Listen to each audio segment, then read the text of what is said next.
Dobrodošli spet v podcastu Po desnem pasu. Zdaj smo v Murski Soboti, z mano pa je kandidat za poslanca, ki kandidira v tukajšnjem okraju, Andrej Mešič. Tako, Živjo. živjo.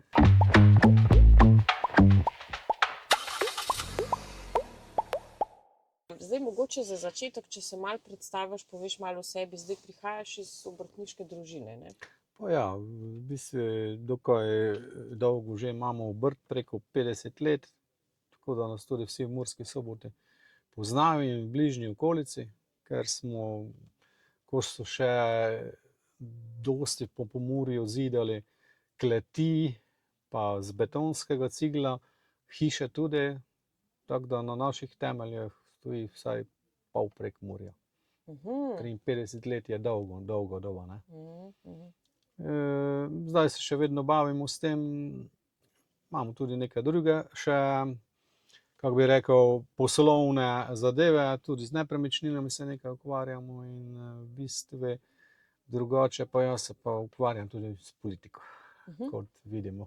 In kako pa te je zaneslo sploh v politiko? Kdaj si se včlanil v Slovensko demokratsko stranko in zakaj? To je že preko 30 let, vedno sem se nekako malo tako družbeno koristnega počutil, da bil družbeno koristen, potem me pač stranko zanesla pot. Kot mladega me je včlanil takrat predsednik Đure, ki je že žal pokojni, ampak mi smo zdaj tukaj, jaz sem zdaj postal predsednik Murske Sobote, pa tudi regijski koordinator, predsednik, tako da sem precej vpet tako v lokalno okolje, kot sedaj tudi širše po celi pomurski regiji. Pa v bistvu na zadnjih lokalnih volitvah si kandidiral tudi za župana, ne? Tako. Kandidiral sem in dosegel dokaj soliden oziroma kar v redu rezultat. Za desno kandidaturo bi rekel, prišel sem tudi v drugi krog. Ljudje so me kar podpirali, moram povedati, bila je zelo v redu kampanja, dobre izkušnje. Pa delujem tudi kot svetnik že 16 let, tako da nekako sem že priznani lokalno kot eden tistih, ki pač vpeti v to družbeno okolje in probajo narediti neki plus, koliko se da v naši pomurski sferi. Je pa res, da imamo probleme v Pomurju, vseeno moramo si sami sicer pomagati, ampak vseeno že vedno smo daleč od oči, daleč od srca.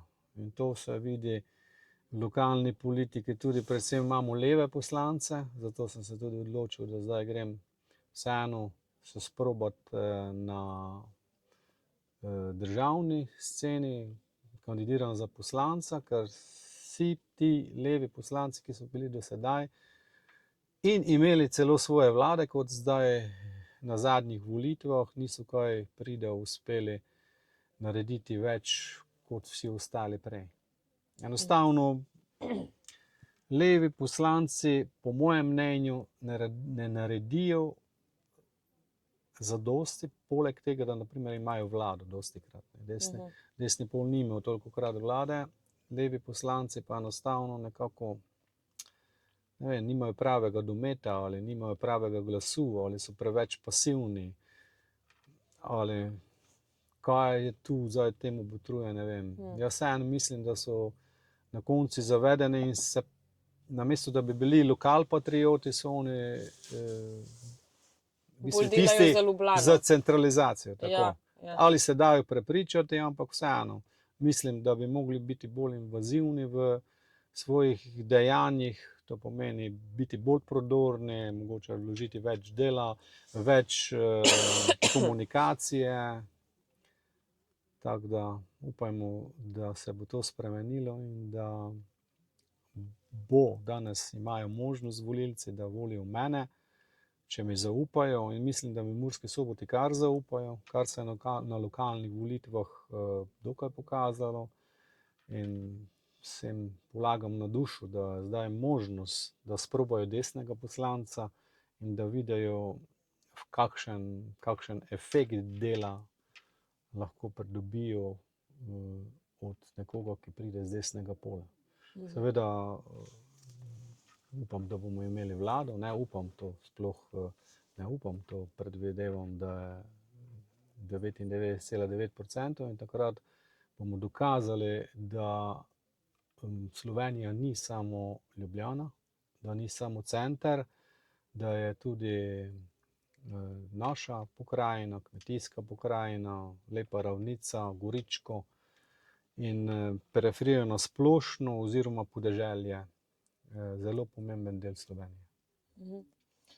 Zdaj iz teh koncev izhaja tudi aktualni minister za kohezijo, Aleksander Jevšek, ne, iz kvote zdaj. Ja. In kot smo videli, smo zdaj nekje najslabši, kar se tiče črpanja evropskih sredstev in potem seveda tudi je manj denarja za razvoj lokalne skupnosti. Ne. Zdaj, kako to, da ni tega interesa? Ali ne znajo, ali niti nočejo? Pa ne vem, jaz mislim, da tudi ne znajo. Ne vem, nekje se zalomi, radi dosti govorijo, manj pa delajo.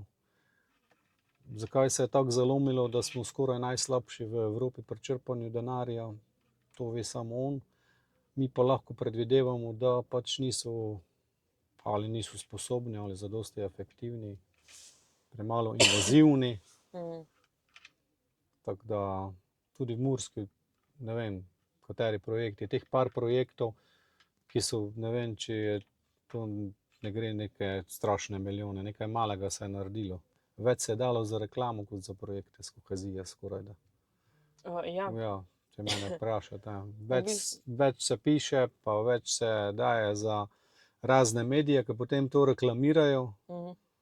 Tiste malenkosti, ki so, da naj bi bile neke velike stvaritve. V bistvu imamo to zdaj neko PR vlado, bi lahko rekli. Ne? Veliko je nekih lepih besed, velikih besed, v praksi pa nimamo kaj dosti ljudi od tega. Ne? Žal je trenutno stanje takšno, da je tudi svoboda govora postala vprašljiva v Sloveniji. PR predvsem imajo za sebe, kot vidimo, če poveš kaj mimo tega, kar njim prestoji, pa tudi predvsem, če so to resnice, potem je zadeva problematična. Postaja problematična in te se sekljajo, če se le da. Vsaj to so zdaj primeri, ki jih v medijih lahko spremljamo in vidimo, da je pomembna sprememba 22. marca, obvezna pomembna sprememba. Ne. Tudi vsi bombončki, ki so jih nametali v zadnjih par mesecih, ne, seveda koristijo ljudem, ampak ljudje bi morali vedeti, da so njim 4-krat vzeli, da so njim enkrat malo dali. Ne. 4-krat več so njim vzeli, ko so ukinili našo davčno reformo, ko so razne davke tudi za dolgotrajno oskrbo vzeli po 2%, 1% upokojencem. Ne vem, kako se sploh spodobi, da so upokojencem šli in se jemali. Tako da to je en kup bombončkov, ki na splošno ima nekdo korist ta moment, ampak vam povem, glede na to, da bodo s tem dvignili inflacijo, da vsi ti bombončki za 4, 5, 6 mesecev več ne bodo nikjer. Ne bo se nikjer videla ta zadeva, ki bi ljudem koristila. Ja, ker se v tem dvigajo življenjski stroški, cene storitev se dvigajo. Ne? Enostavno ne moreš delati in ne dvigniti cene, če si prisiljen, da dviguješ na mesečni ravni. Ne moreš slediti vsem tem davkom, da bi lahko ti na primer skozi svoj posel dvignil svoj artikel. Zato, ker imaš pač konkurenco na terenu in moraš zelo paziti, kako se obnašaš. Žal vsi tisti, ki radi delajo in ki so pridni, so postali v Sloveniji neka osovražena vrsta, tudi zdravniki. Vse te nadimke, ki so nam dali in nam jih dajajo, je zelo žalostno od te leve vlade. Upam, da bodo to ljudje sprevideli in da pride do menjave oblasti, kar je nujno potrebno. V vsaki zdravi demokraciji, ne pravim, da morajo samo desni biti, pa ne da samo levi. V vsaki zdravi demokraciji tu prihaja do sprememb. Enkrat levo, enkrat desno, da se to neko uravnilo. Žal mi smo še mlada demokracija. To ne gre enostavno na ta način. Leve struje, ki so ostale še z prejšnje države, so pač premočne in so nekatere stvari speljale po svojih tirnicah. Žal so ugrabili tudi RTV, medije, potem pa še ne smeš niti na omrežjih povedati, kar želiš. Ja. Družabna omrežja so tudi na nivoju Evropske unije, žal imajo tam tudi podpornike na nivoju Evropske unije, da lahko še potem dodatno tu siromašijo svobodo govora pa na slovenskih tleh. Ja, v bistvu je leva struja pri tem kar zelo aktivna. Ja. Namesto, da bi delali na programu, na tem, da bi nekaj dali ljudem, delajo predvsem na tem, da utišajo vse tiste, ki opozarjajo na napake. In tudi zdaj vidimo, da se je v zadnjih 2 tednih pri nam situacija zelo zaostrila.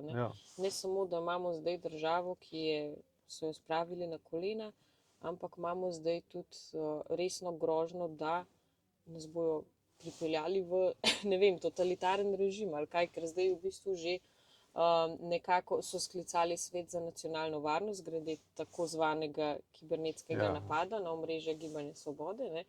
In že celo govorijo o tem, da so ogrožene volitve. Kaj to pomeni? Da bojo razveljavili rezultat, če jim ne bo všeč, ali kaj? Ja, oni bi se radi poslužili romunskega modela, samo ne vem, kako jim bo to uspelo, ne. V Romuniji seveda so razveljavili volitve zaradi, ne vem, nekih banalnih stvari, ker se mogoče niso vladajoča opcija ali kdo je pač prišel, ni dovolj usposobila za družabna omrežja, družbena. Ne vem, kaj je točno bilo tam vzrok, ampak zdaj, ko sem poslušal že 1-2 poročila in kričijo, ne, seveda o tem, da je to bilo ne vem kaj, ko ti v bistvu zvržejo neko anketo in ti ljudje povejo, da ti nisi svoboda, kot se imenuješ, da ne predstavljaš to, kar si, in potem boš rekel, da si dobil kibernetski napad in jasen odgovor, da ljudje niso fake.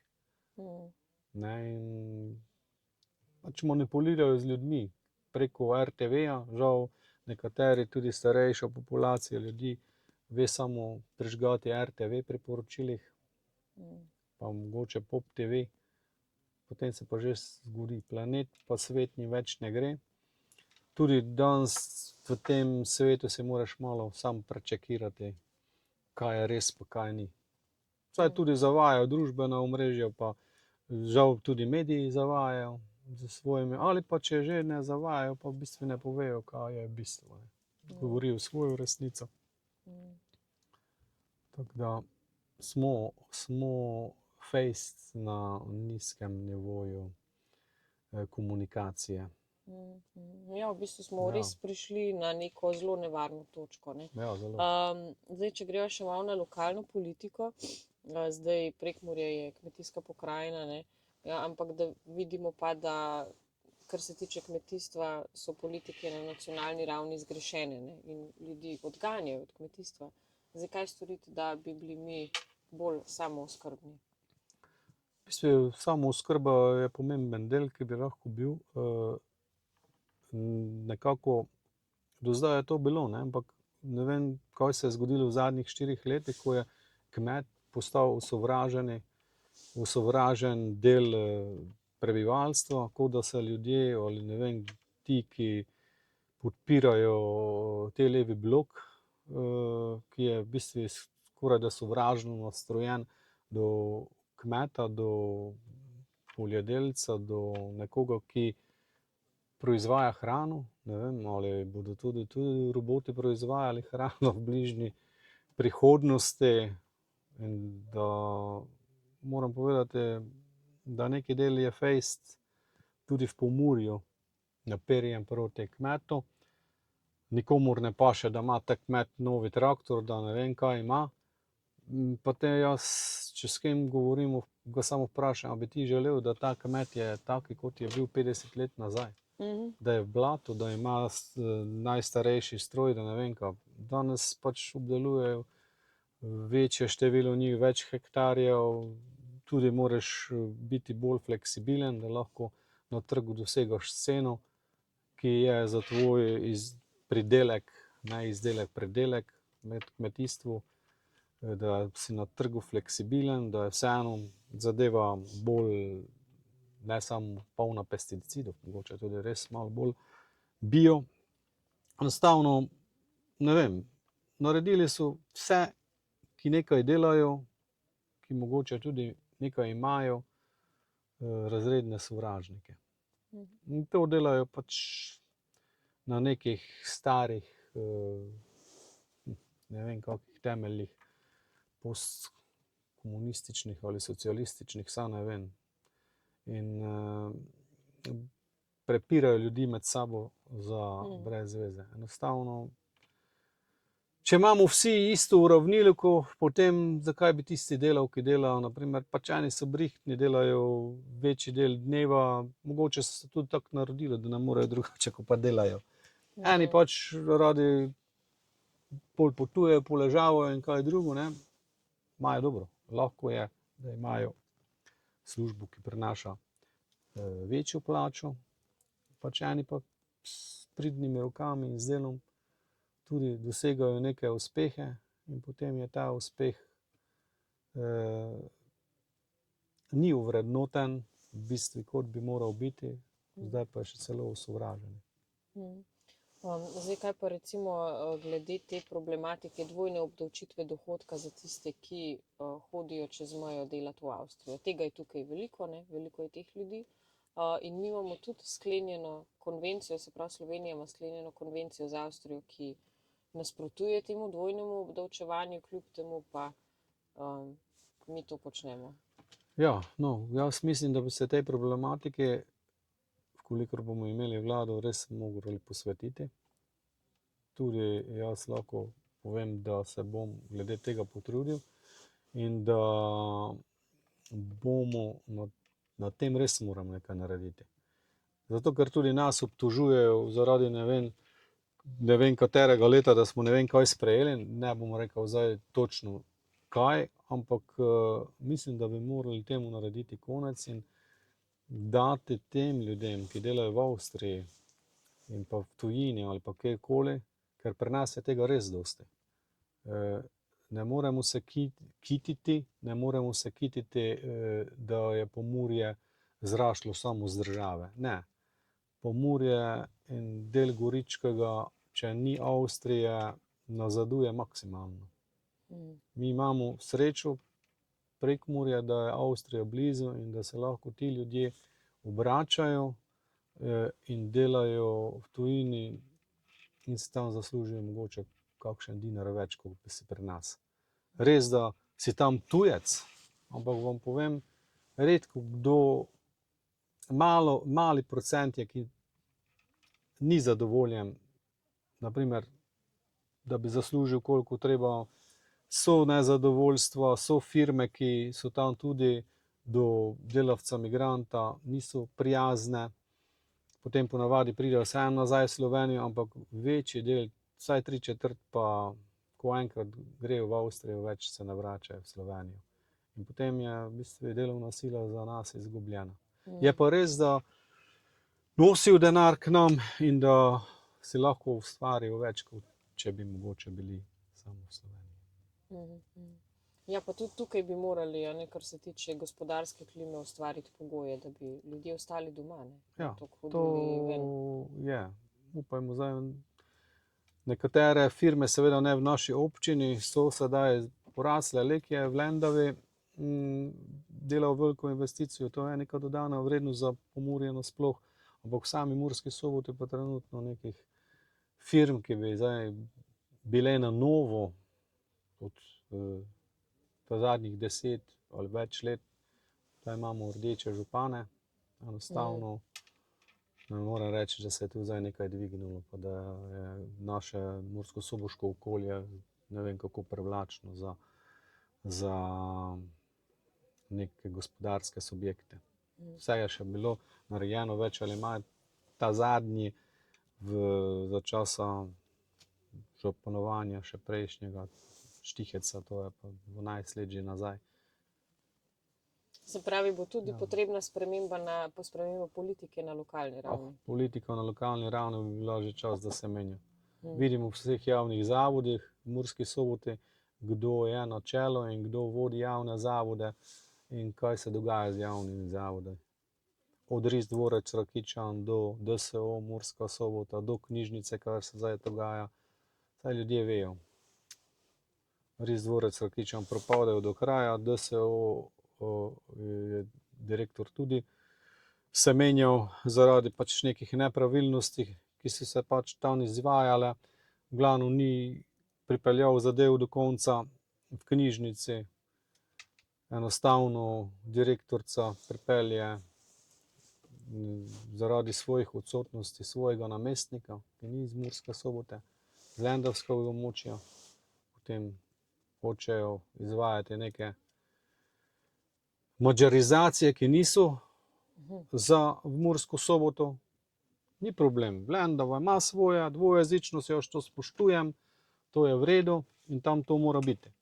Ampak tu so pa v Murski Soboti pa spet neki drugi pogoji. In zdaj trenutno oni SD in Svoboda obvladujejo to knjižnico že kar nekaj časa in vse te medijske zadeve, ki so prišle v javnost, ki se okoli tega dogajajo, so v bistvu vse na njihovem zelniku zrasle. Vse nepravilnosti. Žal ne ukrepajo zadosti, lahko bi tudi menjali zdajšnjo direktorico ali vsaj njenega pomočnika, da bi direktorica menjala, pa niti do tega ne pride. Žalostno.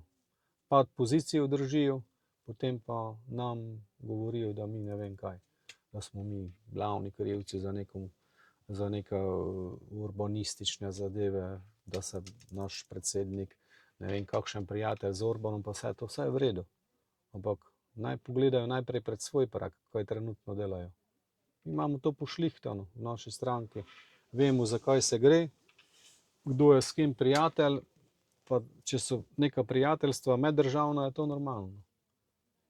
Pa imamo Italijane za sosede, pa imamo Avstrijce za sosede, pa Madžare, pa Hrvate, pa kaj zdaj. Pač mogoče so ta razmerja malo drugačna, ampak na svoj predpražnik ne pogledajo in potem v bistvu drugim govorijo, da niso v redu, pa da ne vem, ker to je velika fama pri nas, ne, da zdaj naš predsednik si je dober z madžarskim predsednikom, ne. Zdaj pa vidimo dejanja, ki jih izvajajo oni zadnjih 2-3 leta, da glih to njih tako kot govorijo. Da v bistvu oni izvajajo zdaj to, kar so nam predočili. Ja, res je, vedno radi obtožujejo nasprotnika ravno tega, kar počnejo sami, da preusmerjajo pozornost in manipulirajo na ta način. Pa mogoče še vprašanje za na konec, če si izvoljen za poslanca v Državnem zboru, kaj bi bila ena izmed prvih stvari, ki bi jih spremenil, izboljšal, karkoli? Zdaj, prva stvar, ne gre se sploh za prvo stvar, gre se, da, kot sem že v začetku tega intervjuja povedal, da je pomembno efektiva, oziroma da se nekaj vidi. Mogoče rabimo v Murski Soboti najbolj trenutno pomembno obvoznico, potem spremeniti kmetijsko politiko do naše ravnice, do naših kmetov. In seveda tudi ta dvojna obdavčitev, kot smo govorili, pa infrastrukturo na splošno v samem Pomurju, da ta sredstva, ki jih nudi Evropa, da pripeljemo vsem in da z njimi nekaj ustvarimo. Glavno, vse, kar je dobro za pomurskega človeka, kar je dobro za Sobočanca in kar bo dalo dodano vrednost Pomurju na dolgi rok. Super, najlepša hvala za tale pogovor in pa vso srečo na volitvah. Hvala.